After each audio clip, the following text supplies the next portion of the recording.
리설주의 아들은 베일에 쌓여 있어 언제나 화제의 대상이 되는데요. 2020년 북한에서 김용주와 김일봉 이름을 못쓰게 한 것을 통해 어느 정도 유출을 할 수 있었습니다. 김용주는 현송월이 낳은 아들이고 김일봉은 리설주의 아들이라는 것이 알려졌죠. 아들이 있는데도 왜 어린 여자애를 내세우고 있는가에 대해 다들 의아해하고 있었는데요. 오늘은 그 의문이 다 풀릴 수 있는 사연입니다. 바로 리설주의 아들 김일봉에 관한 이야기인데요. 가장 가까이에서 지켜본 전담 간호사분의 사연입니다. 아직도 악몽에 시달리다가 잠을 깰 정도로 험한 일을 겪었지만 용기를 내서 사연을 보내주신 만큼 끝까지 들어주시면 감사하겠습니다. 안녕하세요. 제 이름은 한소연입니다. 27살이에요. 얼마 전까지만 해도 저는 평양중앙병원에서 간호사로 일했어요.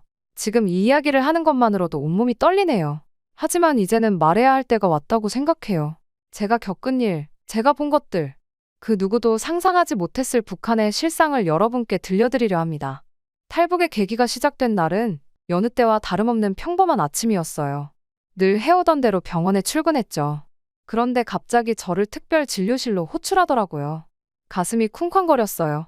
무슨 일이지? 하는 생각에 온갖 상상을 하며 걸어갔죠.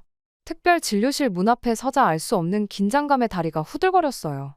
심호흡을 하고 문을 열었습니다. 문을 열자마자 저는 그 자리에 얼어붙었어요. 방 안에는 정진우 과장님과 함께 한 명의 어린 소년이 있었거든요. 소년은 말라깽이에 초점 없는 눈으로 벽만 바라보고 있었어요. 정 과장님이 저를 보더니 말씀하셨어요. 한 간호사, 이리 와보게. 오늘부터 자네가 이 아이를 돌보게 될 거야. 그의 목소리에는 평소와는 다른 긴장감이 느껴졌어요. 저는 고개를 끄덕이며 다가갔죠. 그때였어요.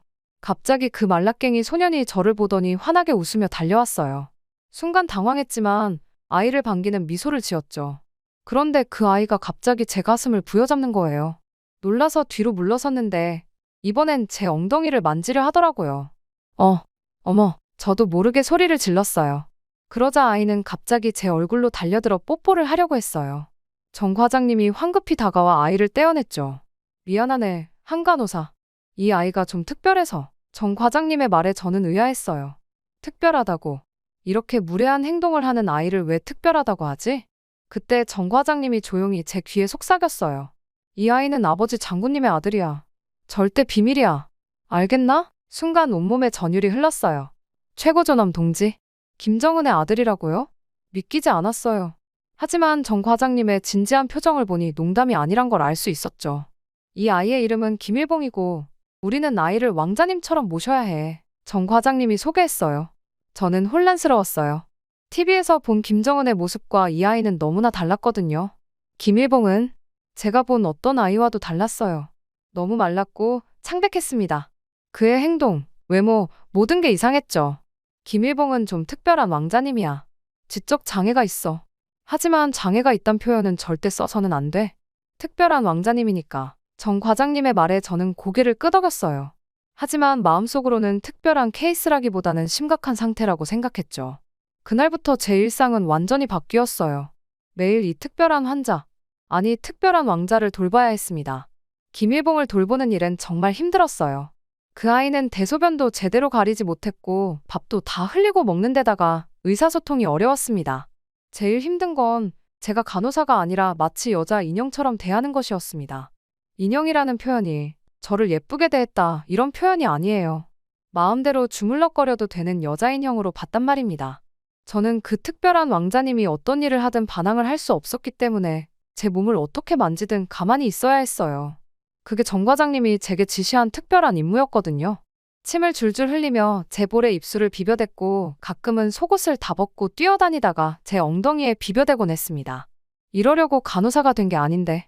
매일 밤 집에 돌아와 씻을 때마다 몸에 묻은 김일봉의 체액들을 씻어내며 울었어요. 그의 침, 땀, 때로는 더 끔찍한 것들이 제 옷과 피부에 묻어 있었죠. 벅벅 문질러 씻어내도 그 느낌은 쉽게 가시지 않았어요. 저는 그날의 기억들을 지우려 일부러 책도 읽고 운동도 해봤습니다. 김일봉의 거친 손길, 그의 불쾌한 냄새, 제 의지와 상관없이 제 몸에 닿았던 모든 것들. 그런데 운동을 해도 몸을 벅벅 문질러 씻어도 제 마음속 깊은 곳에 남은 더러움은 씻어낼 수 없다는 생각에 절망했어요. 때로는 피부가 벌겋게 될 때까지 문질러댔지만 그래도 충분하지 않은 것 같았죠. 방바닥에 주저앉아 흐느끼면서 이런 생활이 언제까지 계속될지 내가 언제쯤 이 지옥에서 벗어날 수 있을지 생각했어요. 하지만 그 순간에도 내일이면 또다시 그곳으로 돌아가야 한다는 사실에 가슴이 무너져 내렸습니다. 제 아무리 아버지 장군님의 아들이라도 대체 내가 왜 이런 일을 당해야 하는 건가? 이해가 가지 않았습니다. 하지만 가장 힘든 건 이 모든 걸 누구에게도 말할 수 없다는 거였어요. 정 과장님의 경고가 계속 귓가에 맴돌았거든요. 절대 비밀이야. 알겠나? 그 말은 곧 제 목숨을 걸어야 한다는 뜻이었죠. 매일 밤, 저는 이불 속에서 훌쩍거렸어요. 하지만 아무도 제 울음소리를 들을 수 없게 입을 틀어막았죠. 이게 제가 할 수 있는 전부였으니까요. 울고 또 울고 그렇게 하루하루를 버텼습니다. 날이 갈수록 김일봉을 돌보는 일은 더 힘들어졌어요. 매일 아침 병원에 갈 때마다 제 발걸음은 무거워졌죠. 10대 소년이 이렇게 무서워질 줄은 몰랐습니다. 정진우 과장님은 날이 갈수록 더 냉담해졌어요. 그의 눈빛에서 야망이 번뜩이는 걸 볼 수 있었죠. 한간호사, 이건 우리의 영광스러운 임무야. 아버지 장군님께서 우리를 신임하신 거라고. 그의 말에는 항상 자부심이 가득했어요. 하지만 저는 그저 공포를 느낄 뿐이었죠. 과장님의 출세욕은 날이 갈수록 심해졌어요. 김일봉의 부적절한 행동을 묵인하는 것은 물론 때로는 조장하는 듯한 모습마저 보였죠. 아이의 행복이 최우선이야. 그게 우리의 임무지. 그의 말 뒤에 숨겨진 계산을 느낄 수 있었어요. 일봉이는 정상적인 발달을 하지 못한 아이인데 이상하게도 성적 욕망은 넘쳐 흐르는 것 같았습니다. 식욕도 수면욕도 잘 없었거든요. 하지만 그의 욕망만큼은 분명 사춘기 소년의 것이었어요. 수시로 가슴을 만지려 하고 엉덩이를 붙잡으려 했죠. 때로는 제 치마 속을 들여다보려고 했어요. 누나가 좋아. 김일봉이 제게 달려들며 껴안고 말할 때마다 저는 그저 굳어버렸어요. 그의 손길을 피하고 싶었지만 그러지 못했죠. 정진우 과장님의 눈빛이 항상 저를 감시하고 있었으니까요. 밤이 되면 악몽에 시달렸어요. 꿈속에서 김일봉이 저를 쫓아오는 거예요. 그의 손이 제 몸을 더듬고 그의 입술이 제 얼굴에 닿으려 할 때마다 소스라치게 놀라 깨어났죠. 식은땀을 흘리며 한동안 멍하니 천장만 바라보곤 했어요. 점점 제 모습이 변해가는 걸 느꼈어요. 거울 속 제 모습은 날이 갈수록 초췌해져 갔고 눈에는 생기가 사라졌죠. 웃음도 잃어갔어요. 예전에는 밝고 명랑했던 제가 이제는 그저 우울하고 무표정한 사람이 되어가고 있었어요. 가족들도 제 변화를 눈치챘나 봐요. 어머니가 걱정스러운 눈빛으로 저를 바라보며 소연아, 무슨 일 있니? 라고 물으셨을 때 저는 그저 아니에요, 괜찮아요 라고 대답할 수밖에 없었어요. 목이 메어 더 이상 말을 잇지 못했죠. 진실을 말하고 싶었지만 그럴 수 없다는 게 저를 더욱 고통스럽게 했어요. 때로는 이 모든 걸 포기하고 싶었어요. 그냥 도망가고 싶었죠. 하지만 어디로 갈 수 있을까요? 북한을 벗어난다는 건 상상조차 할 수 없는 일이었어요. 게다가 이 비밀을 알고 있는 저를 그냥 내버려 둘 리가 없겠죠. 그래서 저는 그저 견뎌야만 했어요. 유일한 위안은 저를 감시하는 보이부 요원이었어요. 이렇게 말하면 이상하시겠지만 도현 동무는 제가 일하는 병원을 감시하는 보이부 요원이었죠. 처음에는 그저 무서운 존재였지만 점점 그에게 마음이 끌렸어요. 그리고 저와 비슷한 마음이었던 도현 동무도 제게 따뜻한 미소와 조심스러운 배려로 화답했습니다. 힘든 병원 생활 중에 그의 따뜻한 미소가 제게는 유일한 빛이었습니다. 하지만 도현 동무에게조차 이 비밀을 말할 수는 없었어요. 매일 밤 잠들기 전에 저는 기도했어요. 이 모든 게 꿈이기를, 내일 아침에 일어나면 모든 게 다 사라지기를. 하지만 매일 아침 저는 같은 현실로 돌아갔죠. 김일봉의 손길, 정진우 과장님의 야망 가득한 눈빛, 그리고 제 가슴 속에서 점점 커져가는 절망감. 이렇게 살아가는 게 맞는 걸까요? 이게 정말 충성인 걸까요? 아니면 그저 굴종일 뿐인 걸까요? 이런 질문들이 제 머릿속을 맴돌았지만 답을 찾을 수 없었어요. 그저 하루하루를 버텨낼 뿐이었죠. 언제까지 이렇게 살아야 할지 모른 채로요. 봄이 오면서 김일봉의 행동이 급격히 변하기 시작했어요.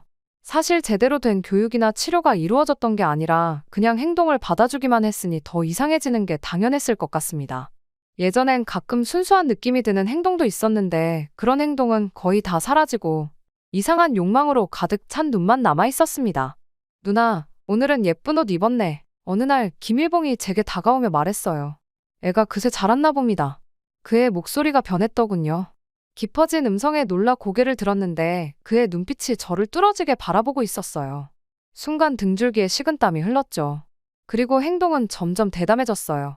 누나 냄새가 좋아 라며 계속 안겨 있으려고 했습니다. 이젠 떨어질 줄을 모르더군요. 매번 그럴 때마다 저는 얼어붙은 채 그를 밀어내기만 했어요. 정진우 과장님께 이 상황을 알렸지만 그의 반응은 냉담했어요. 한간호사, 우리 왕자님은 특별한 경우야. 우리가 이해하고 참아야 해. 아니, 오히려 영광이지 않나? 잘 모시라고. 그의 말에 절망감이 밀려왔죠. 하지만 이렇게 참는 것도 한계가 있었습니다. 제 모든 것이 무너지는 순간이 찾아왔어요. 정진우 과장님이 잠시 자리를 비운 사이 김일봉과 단둘이 진료실에 있게 되었는데요. 과장님이 지시하신 사항이 있어 혈압을 상태를 체크하려 하자 갑자기 그가 제 손목을 잡았어요. 누나, 나랑 결혼해줘. 김일봉의 목소리가 떨렸어요. 그의 눈에서 이상한 빛이 번쩍였죠. 이러시면 안 됩니다. 그만해요. 놓으세요. 제 목소리도 떨렸어요. 하지만 그는 멈추지 않았어요. 순식간에 그가 저를 침대로 밀쳤어요. 제 위로 올라타더니 양손으로 제 손목을 잡아 고정시켰죠. 이 마른 애한테 어떻게 이런 힘이 나오는 걸까? 그의 힘이 너무 강해서 저는 꼼짝할 수 없었어요. 꽉 잡힌 손목에서 피가 안 통하는 느낌이 들었습니다. 누나, 나 누나가 좋아. 너무 좋아. 김일봉이 제 목에 얼굴을 파묻으며 말했어요. 그의 거친 숨결이 제 피부에 닿았고 저는 공포에 질려 소리도 지르지 못했어요. 그의 한 손이 제 가슴을 향해 내려왔을 때 저는 정신이 아득해졌습니다. 이대로 당하는 건가 하는 절망적인 생각이 들었죠. 눈물이 볼을 타고 흘러내렸어요. 그 순간 문이 열리며 정진우 과장님이 들어왔어요. 문이 열리자 김일봉이 흠칫 놀라 제 위에서 물러났어요. 저는 그 자리에서 일어나 구석으로 달려갔어요.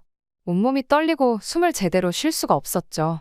정진우 과장님이 김일봉을 다른 방으로 데려간 후 저를 불렀어요. 한간호사, 내 방으로 와보게. 그의 목소리는 차갑고 단호했어요. 과장님의 방에 들어서자 그가 말했어요. 방금 일말이야. 그럴 때 좀 잘 받아주라고. 내가 눈치 없이 너무 일찍 들어왔는데 앞으로는 우리 왕자님이 욕망을 풀 시간을 좀 정기적으로 정해야겠어. 네? 하지만 과장님, 이건 너무... 제 말이 채 끝나기도 전에 그가 말을 잘랐어요. 한간호사, 자네가 지금 무슨 말을 하려는 건지 알고 있나? 이건 우리 조국의 미래와 직결된 문제야. 자네 개인의 문제가 아니라고. 저는 울먹이며 말했어요. 하지만 과장님, 저는 더 이상 못 견디겠어요. 이건 정상적이지 않잖아요. 그의 눈빛이 차갑게 변했어요. 한간호사, 조심해. 지금 왕자님 보고 정상적이지 않다고 했어. 내가 말했지. 특별한 분이라고. 자네가 지금 하는 말이 어떤 결과를 낳을지 알고 있나? 이건 반역이야. 자네와 자네 가족 모두가 위험해질 수 있어. 그 말에 저는 얼어붙었어요. 가족들의 얼굴이 스쳐 지나갔죠. 어머니, 아버지, 동생. 그들이 저 때문에 고통받는 모습을 상상하니 가슴이 찢어질 것 같았어요. 과장님, 제발. 저는 흐느끼며 애원했어요. 물론 왕자님을 모시는데 고충은 있겠지. 하지만 우리는 위대하신 장군님의 뜻을 받들어야 해. 이건 우리의 영광스러운 의무야. 생각을 바꿔. 영광스럽게 알라고. 알겠나? 저는 고개를 끄덕였어요. 하지만 마음속으로는 이미 무언가가 부서져 내리고 있었죠. 그날 밤, 집으로 돌아와 저는 멍하니 벽만 바라보았어요. 온몸에 그때의 그 촉감이 다시 살아나는 듯한 광경에 제 몸을 미친 듯이 때려보았습니다. 구역질이 나고 숨이 막혀왔죠. 방에 누워 천장을 바라보며 생각했어요. 이대로 살아갈 수 있을까? 이게 정말 충성일까? 그때 문득 도연 동무의 얼굴이 떠올랐어요. 그의 따뜻한 미소, 걱정 어린 눈빛. 순간 결심했어요. 더 이상 혼자 견딜 수 없다고. 누군가에게 이 고통을 털어놓아야 한다고. 이제 돌이킬 수 없다는 걸 알았죠. 하지만 더 이상 이렇게 살 수는 없었어요. 뭔가 변해야만 했습니다. 그날 밤 도연 동무를 만났어요. 병원 뒤편 작은 공원이었죠. 밤늦은 시간이라 아무도 없었어요. 도연 동무는 항상 그랬듯이 저를 지켜보고 있었지만 이번엔 그의 눈빛이 달랐어요. 걱정과 긴장감이 뒤섞인 듯했죠. 소연 동무, 무슨 일이야? 갑자기 이렇게 만나자고 해서. 도연 동무의 목소리가 조용히 울렸어요. 저는 잠시 망설였어요. 이 말을 꺼내는 순간 모든 것이 달라질 거란 걸 알았으니까요. 하지만 더 이상 참을 수 없었어요. 도연 동무, 나 더 이상 못 견디겠어요. 제 목소리가 떨렸어요. 도연 동무의 눈이 커졌어요. 무슨 소리야? 무슨 일 있어? 저는 깊은 숨을 들이쉬고 모든 걸 털어놓기 시작했어요. 김일봉의 존재, 그의 행동, 그리고 오늘 있었던 끔찍한 일까지. 말을 하면서 눈물이 멈추지 않았어요. 도연 동무는 충격받은 듯 저를 바라봤어요. 이런 일이 있었다니? 왜 진작 말하지 않았어? 말할 수 없었어요. 너무 무서웠고 가족들에게 해가 갈까봐. 제 말에 도연 동무는 깊은 한숨을 내쉬었어요. 알겠어, 소연아. 내가 얼마나 힘들었을지 상상도 할 수 없어. 하지만 이건 정말 위험한 일이야. 우리가 뭘 할 수 있을지. 그의 말이 채 끝나기도 전에 저는 결심한 듯 말했어요. 도연 동무, 나 탈북하고 싶어요. 순간 도연 동무의 얼굴이 굳어졌어요. 뭐? 소연아, 그게 무슨 소리야? 그건 너무 위험해. 알아요. 하지만 이대로 살 순 없어요. 매일매일이 지옥 같아요. 차라리 죽는 게 나을 것 같아요. 도연 동무는 한동안 말없이 저를 바라봤어요. 그의 눈에 갈등이 서려 있었죠. 소연아, 내가 널 보위부에 보고해야 할지도 몰라. 그의 말에 제 심장이 멎는 줄 알았어요. 도연 동무, 제 목소리가 떨렸어요. 그런데 도저히 못하겠다. 이런 꼴을 당하며 일을 했다니. 도연 동무가 저를 부서져라 껴안으며 이야기했습니다. 미안해, 소연아.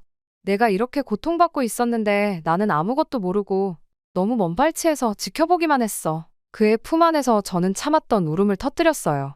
온몸의 긴장이 풀리면서 모든 감정이 한꺼번에 쏟아져 나왔죠. 잠시 후 도연 동무가 저를 살며시 떼어놓고 말했어요. 소연아, 내가 도와줄게. 하지만 이건 정말 위험한 일이야. 한번 결심하면 돌이킬 수 없어. 저는 고개를 끄덕였어요. 알아요. 하지만 이대로는 못 살겠어요. 도연 동무는 잠시 생각에 잠기더니 말했어요. 알겠어. 내가 계획을 세워볼게. 하지만 시간이 좀 필요해. 그동안 너는 평소처럼 행동해야 해. 아무도 의심하지 않게. 그의 말에 저는 안도의 한숨을 내쉬었어요. 드디어 희망의 빛이 보이는 것 같았죠. 다음 날부터 저는 이중생활을 시작했어요. 겉으로는 아무 일 없었다는 듯이 행동했지만 속으로는 탈출 계획을 세우고 있었죠. 김일봉을 대할 때마다 전보다 더 조심했어요. 그의 눈빛, 손길 하나하나가 저를 불안하게 만들었지만 최대한 평정을 유지하려 노력했죠. 정진우 과장님의 눈치도 살펴야 했어요. 그는 여전히 저를 의심스러운 눈으로 바라보곤 했거든요. 한간호사, 요즘 좀 달라 보이는구만. 무슨 일 있나? 저는 최대한 태연하게 대답했어요. 아니에요, 과장님. 그저 피곤해서 그래요. 매일 밤 도연 동무와 짧은 만남을 가졌어요. 그는 조금씩 탈북 계획을 알려주었죠. 국경 경비가 느슨해지는 시기가 있어. 그때를 노려야 해. 중국에 연락책이 있어. 그쪽에서 도와줄 거야. 라오스를 거쳐 태국으로 가는 게 가장 안전해. 이 모든 정보를 들으면서 저는 두려움과 기대감이 교차했어요. 과연 성공할 수 있을까? 실패하면 어떻게 될까? 하지만 이대로 살아갈 순 없다는 생각에 계속 전진할 수밖에 없었죠. 한 달이 지났을 때 도연 동무가 드디어 말했어요. 준비됐어, 소연아. 이번 주말이야. 그 말을 듣는 순간 제 심장이 요동쳤어요. 드디어 그날이 온 거예요. 마지막 근무일, 저는 병원을 둘러봤어요. 이곳에서의 모든 기억들이 스쳐 지나갔죠. 좋은 기억보다는 고통스러운 기억들이 대부분이었지만 그래도 이상하게 아쉬움이 느껴졌어요. 퇴근 시간, 김일봉이 저를 불렀어요. 누나, 내일도 와요? 그의 질문에 저는 처음으로 환하게 웃으며 대답할 수 있었습니다. 그럼, 일봉아, 내일 보자. 집에 돌아와 짐을 꾸리면서 온갖 생각이 머릿속을 스쳐 지나갔어요. 가족들, 친구들, 그리고 이곳에서의 모든 기억들. 모두 뒤로 한 채 떠나야 한다는 게 너무나 가슴 아팠죠. 하지만 이제 돌이킬 순 없었어요. 새로운 삶을 향한 첫걸음을 내디딜 시간이 온 거예요. 그날 밤, 잠들기 전 마지막으로 방을 둘러보며 생각했어요. 내일이면 모든 게 달라질 거야. 두렵지만 이젠 꼭 해내야 해. 새벽 3시 도연 씨의 조용한 노크 소리에 저는 벌떡 일어났어요. 떨리는 손으로 미리 준비해둔 작은 가방을 들고 나왔죠. 도연 씨가 차에서 기다리고 있었어요. 우리는 말없이 국경을 향해 달렸어요. 매 순간이 긴장의 연속이었죠. 검문소를 지날 때마다 심장이 터질 것 같았어요. 다행히 도연 씨의 위조된 서류 덕분에 무사히 통과할 수 있었죠. 새벽녘 강가에 도착했어요. 차가운 물에 발을 담그는 순간 온몸이 떨렸어요. 추위 때문만은 아니었죠. 언제 총소리가 들릴지 모른다는 공포가 저를 옥죄었거든요. 소연 씨, 제 손을 꼭 잡아요. 절대 놓치지 마세요. 도연 씨의 말에 저는 고개를 끄덕였어요. 우리는 필사적으로 강을 건넜어요. 물살이 생각보다 거세서 몇 번이나 휩쓸릴 뻔했죠. 하지만 도연 씨가 제 손을 꼭 잡아주었어요. 중국 땅에 발을 디뎠을 때 저는 참았던 숨을 내쉬었어요. 하지만 안도하기엔 아직 이르다는 걸 알았죠. 우리는 쉴 새 없이 달렸어요. 미리 연락해둔 브로커를 만나 라오스로 향했고 그곳에서 다시 태국으로 넘어갔어요. 태국에서의 난민 신청 과정도 힘들었어요. 하루하루가 불안의 연속이었죠. 하지만 서로를 의지하며 버텼어요. 그리고 마침내 인천공항에 발을 딛는 순간 저는 깊은 안도의 한숨을 내쉬었어요. 도연 씨의 손을 꼭 잡은 채로요. 우리는 함께 익힌 여정을 해냈고 이제 진정한 자유를 맛보게 된 거죠. 우리 정말 해냈네요. 도연 동무. 아니 도연 씨. 제 목소리가 떨렸어요. 도연 씨가 따뜻하게 미소 지으며 말했어요. 그래요, 소연 씨. 우리가 해냈어요. 그 순간 김일봉의 얼굴이 스쳐 지나갔어요. 순간 온몸에 소름이 돋았죠. 그의 징그러운 행동들, 그가 주었던 공포와 고통. 이제 그 모든 것에서 벗어났다는 사실에 안도감이 밀려왔어요. 정착 과정은 쉽지 않았어요. 새로운 환경, 낯선 문화, 그리고 북한에서의 기억들. 모든 것이 우리를 힘들게 했죠. 하지만 도연 씨가 있어 견딜 수 있었어요. 우리는 얼마 지나지 않아 결혼했어요. 작은 예식이었지만 그 어떤 날보다 행복했죠.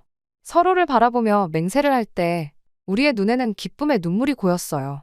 소연 씨, 이제 우리 새 삶을 시작해요. 도연 씨가 말했어요.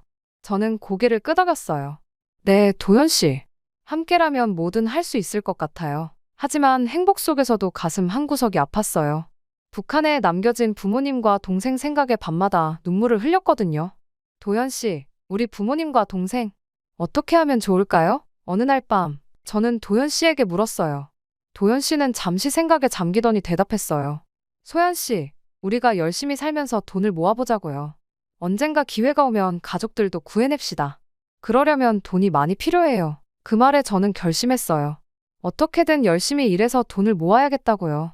부모님과 동생을 구해내기 위해서라면 뭐든 할 수 있을 것 같았어요. 우리는 닥치는 대로 일했어요. 저는 간호조무사 자격증을 따기 위해 밤낮으로 공부했고 도연 씨는 경비 일을 시작했죠. 힘들었지만 서로를 의지하며 하루하루를 버텼어요. 열심히 노력한 끝에 저는 간호조무사 자격증을 따고 드디어 취업을 했어요. 대한민국에서 받은 월급은 정말 소중했습니다. 일은 하나도 힘들지 않아요. 제대로 된 제 돈이니까요. 그리고 이런 작은 승리의 과정에서 도연 씨가 해주는 응원은 참 소중합니다. 소연 씨, 당신은 정말 대단해요. 도연 씨가 저를 꼭 안아주며 말했어요. 고마워요, 도연 씨. 당신이 있어서 할 수 있었어요. 우리의 삶은 대한민국에서 정말 활짝 꽃핀 것 같은 행복한 나날입니다. 북에 있는 가족들만 남쪽으로 데려올 수 있으면 정말 완벽하겠죠.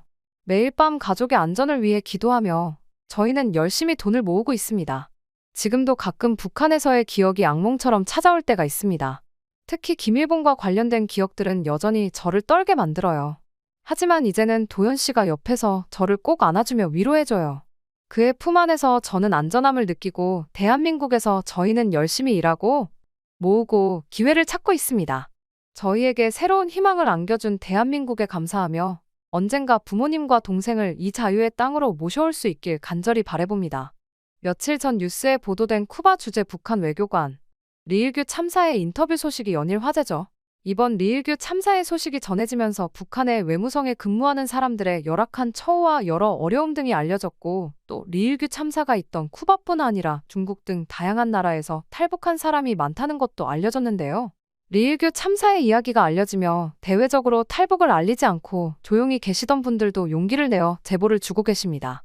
오늘은 주중 북한 대사관에서 서기관으로 있던 분의 사연인데요. 김정은에 대한 충격적인 정보를 알게 된 뒤 북한 체제의 환멸을 느끼고 이 정보를 세상에 알리고자 천신만고 끝에 2년 전 탈출을 성공했다고 합니다. 대체 김정은에 무엇을 확인했길래 외무성 직원이 탈북을 감행했는지 한번 만나보도록 하겠습니다. 안녕하세요. 제 이름은 박선영입니다. 북한 주중 대사관에서 서기관으로 근무를 했었습니다. 저는 평양외국어대학에서 중국어와 러시아어를 전공했는데 영어도 꽤 잘해서 대학에 다닐 때부터 국가를 빛낼 인재라는 소리를 많이 들었어요. 제가 당성은 그리 좋지 않지만 이 뛰어난 외국어 능력 덕분에 외무성에 발탁되어 중국 베이징으로 올 수 있었습니다. 처음 베이징에 왔을 때는 정말 기대에 부풀어 있었어요. 드디어 넓은 세상을 볼 수 있다는 생각에 가슴이 뛰었죠. 하지만 현실은 제 기대와는 많이 달랐습니다. 대사관 생활은 생각보다 훨씬 고단했어요. 월급은 턱없이 적었고 기본적인 생활용품조차 부족한 경우가 많았죠. 게다가 국제회의나 행사에 참석할 때마다 느껴지는 다른 나라 외교관들의 차가운 시선은 정말 견디기 힘들었습니다. 특히 중국 사람들의 시선이 너무 힘들었습니다. 중국 사람들이 북한 사람인 걸 알면 못 사는 나라에서 온 거지라고 깔고 들어가는 그 시선이 너무 힘들었거든요. 맞습니다. 거지 맞죠? 그런데 중국 놈들이 저렇게 보니까 너무 자존심도 상하고 슬프더라고요. 그래도 제가 열심히 일을 하면 나라에도 도움이 되고 또 우리가 남조선처럼 발전할 수 있을 거라는 생각이 있었어요. 세뇌당에서 남조선은 거지같이 산다고 아는 거 아니냐고 하실 텐데요. 전혀 아닙니다. 외무성에서 일하는 직원들은 다 알아요. 보이부 감시가 따라붙긴 하지만 해외에 나오는 순간 남조선 사람들을 안 마주칠 수가 없잖아요.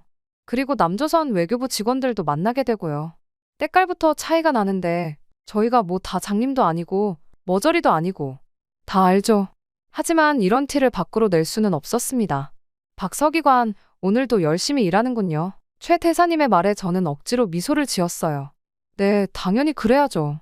우리의 존엄과 위상을 지키기 위해서라면 뭐든 할 준비가 되어 있습니다. 하지만 속으로는 한숨을 쉬고 있었죠. 언제까지 이렇게 살아야 하는 걸까? 하는 생각으로 늘 가슴이 갑갑했어요. 그런데 저만 그랬던 건 아닌 것 같아요.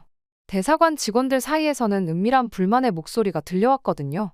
누군가 몰래 외국 영화를 보다 걸렸다는 소문, 또 누군가는 한국 드라마에 빠져있다는 이야기들, 그리고 북한 군대에서 들고 일어났다는 이야기에는 두근거리며 결과를 기다리기도 했고요.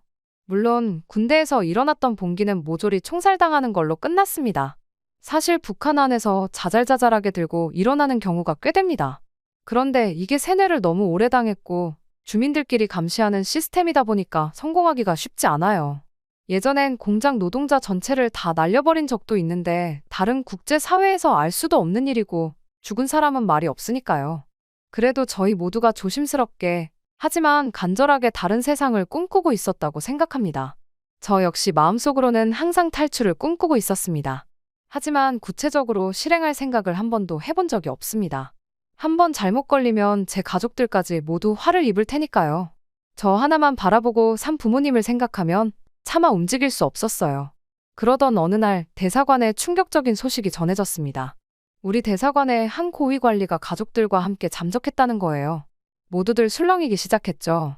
설마 망명한 건 아니겠죠? 누군가 조심스레 물었어요. 그 말에 모두가 침묵했지만 우리 모두의 마음속에는 같은 생각이 스쳐 지나갔습니다. 나도 저렇게 할 수 있을까?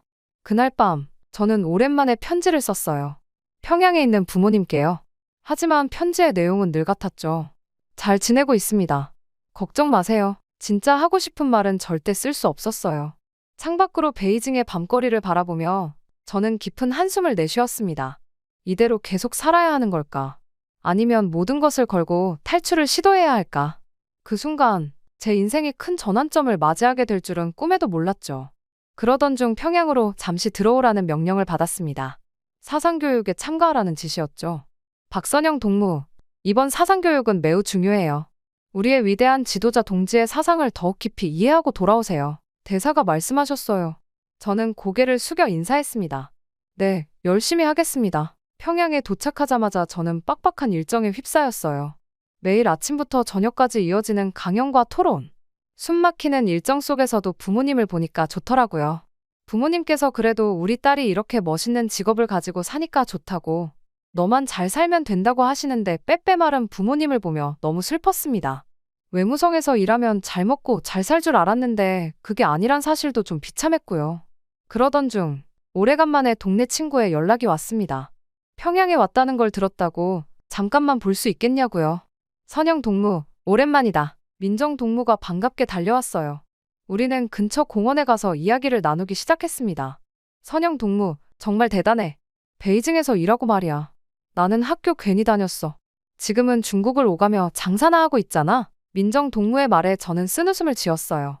글쎄, 이게 겉보기에만 번지르르 하지 그렇게 부러워할 일은 아닌데. 별 의미 없는 안부 대화가 오가던 그때였어요. 민정 동무가 갑자기 목소리를 낮추며 말했죠.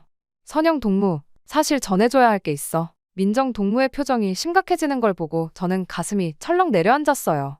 무슨 일이야? 이거 동무의 대학 선배인 김철수 동무 알지? 보위부에 끌려가기 전에 나에게 맡긴 거야. 동무가 평양에 오면 꼭 전해달라고 했어. 아무래도 외국에 있는 사람에게 맡겨야 할 것 같다고. 민정 동무가 조심스럽게 봉투 하나를 건넸어요. 떨리는 손으로 봉투를 열었죠. 안에는 몇 장의 문서와 사진이 들어있었어요.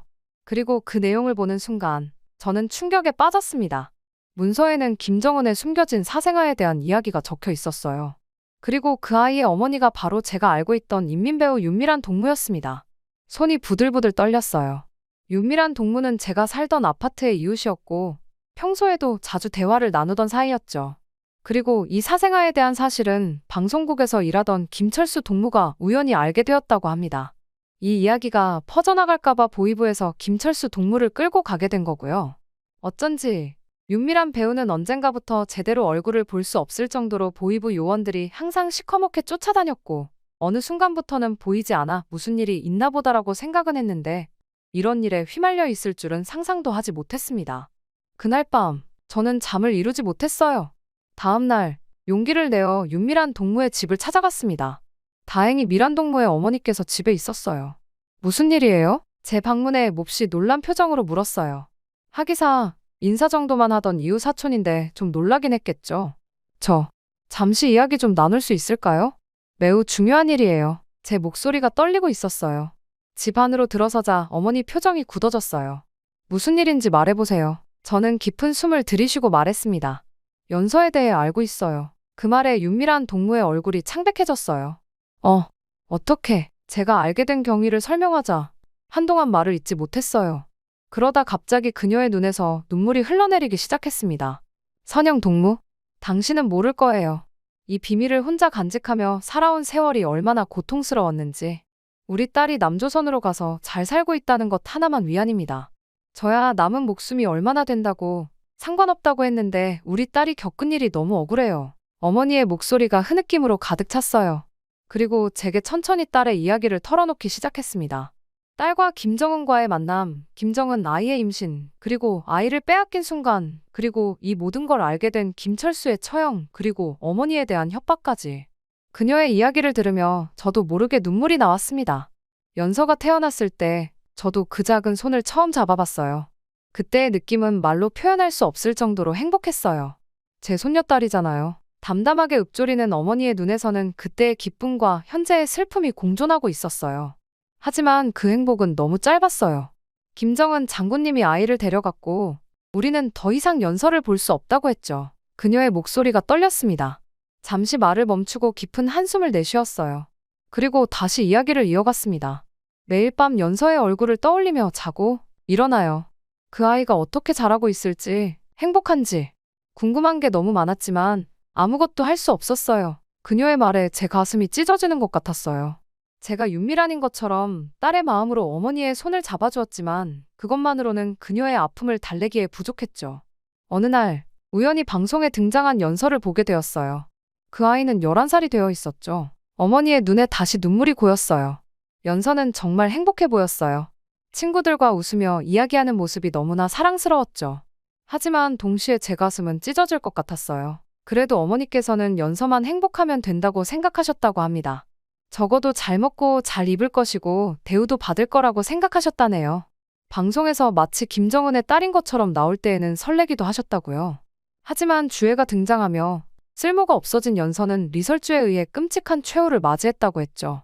그래서 충격을 받은 윤미란 배우는 탈북을 했다고 해요. 어머니는 연세가 있어서 김정은의 지시로 특별히 살려두었고 대신 엄청난 감시 속에서 하루하루 살아가고 계신 상황이었습니다. 아이를 이용한 걸로도 모자라 필요성이 떨어지니까 아이를 죽이기까지 하다니. 그 아이가 무슨 죄일까요?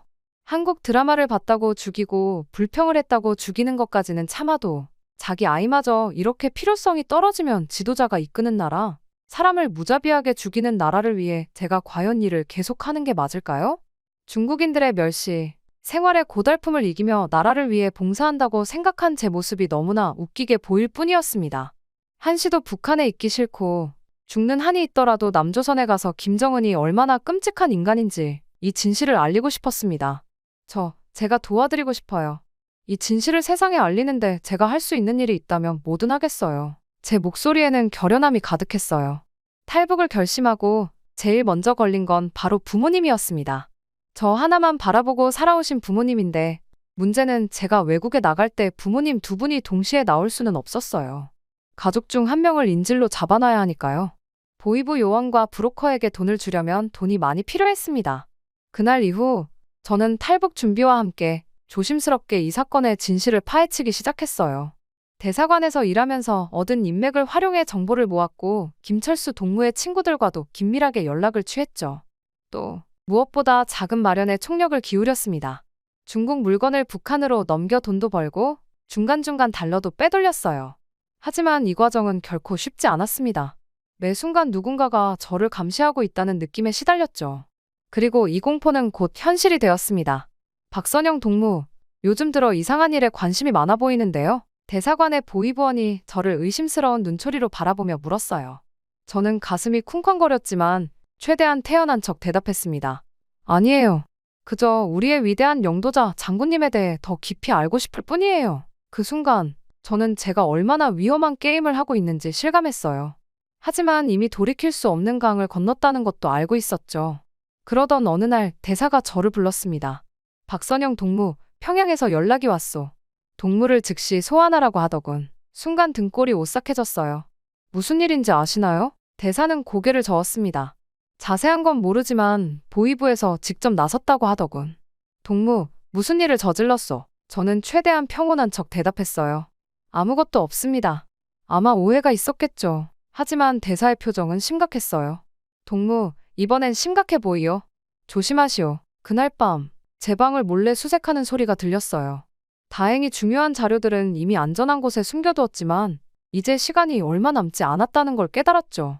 다음 날 아침 대사관 직원들이 제 짐을 싸기 시작했어요. 내일 아침 첫 비행기로 평양으로 돌아가게 될 거요. 한 직원이 말했습니다. 순간 온몸에 식은땀이 흘렀어요. 평양으로 돌아간다는 건 제가 알고 있는 모든 것이 밝혀질 수 있다는 뜻이었죠. 그리고 그 결과가 어떨지 생각만 해도 끔찍했어요. 아직 준비가 덜 됐는데 시간이 얼마 없었습니다. 이대로 평양에 돌아가면 제가 알고 있는 모든 진실은 묻히고 저 역시 김철수 동무처럼 사라질지도 모른다고.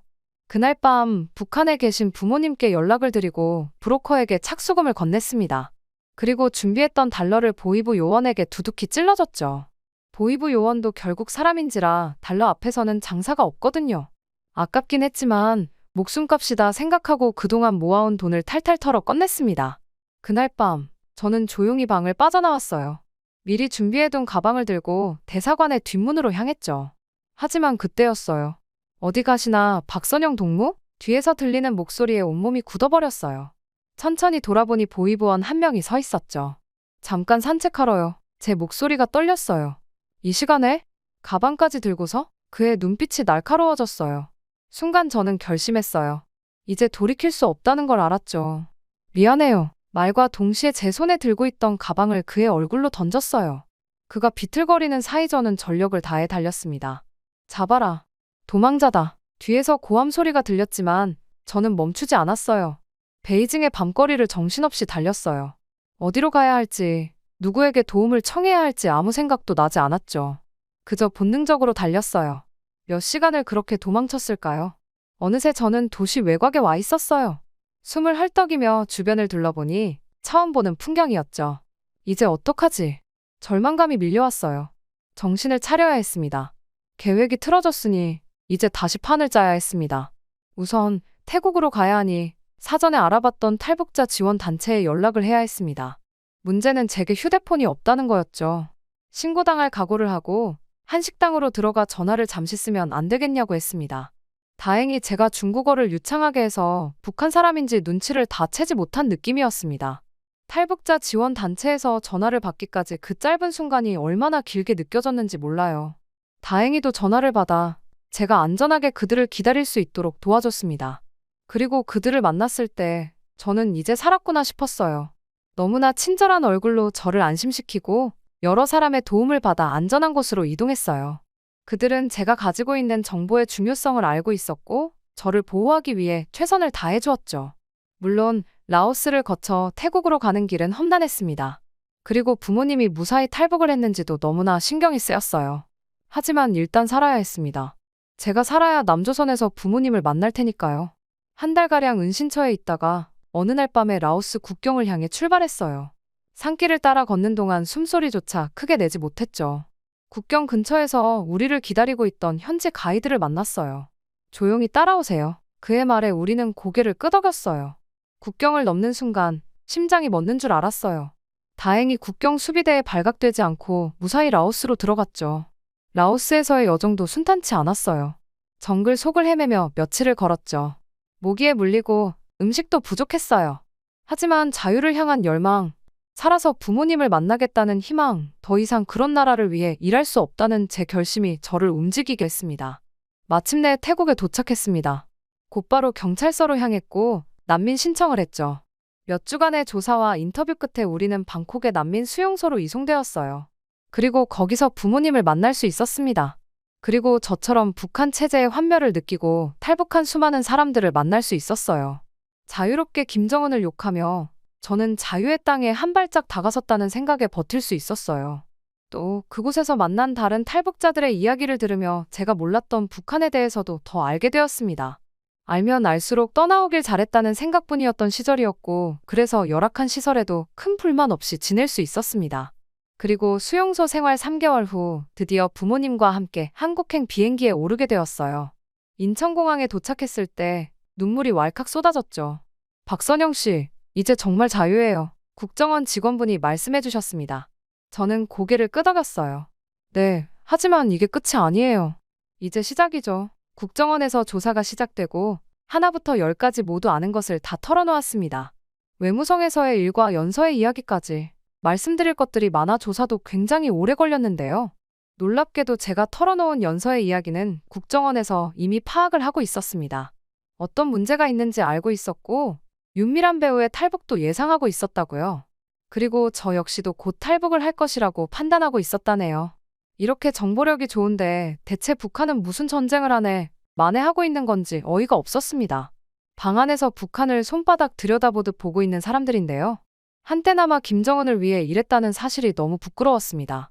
지금은 하나원까지 거쳐 대한민국 생활에 적응 중인데요. 제가 김정은을 위해 일했던 죄값을 씻고 또 연서의 억울함을 알리기 위해 적응을 마치는 대로 김정은이 얼마나 극악무도한 사람인지, 리설주의 사람 좋아 보이는 웃음 뒤에 어떤 악랄함이 감춰져 있는지 전부 터뜨릴 생각입니다. 이게 억울하게 떠나간 연서를 비롯한 수많은 생명을 위해 제가 할 수 있는 일이라고 생각하니까요. 제 행보가 다소 거칠 수는 있겠지만 결코 흐트러짐 없이 가보겠습니다. 대한민국 국민분들의 많은 응원 부탁드립니다.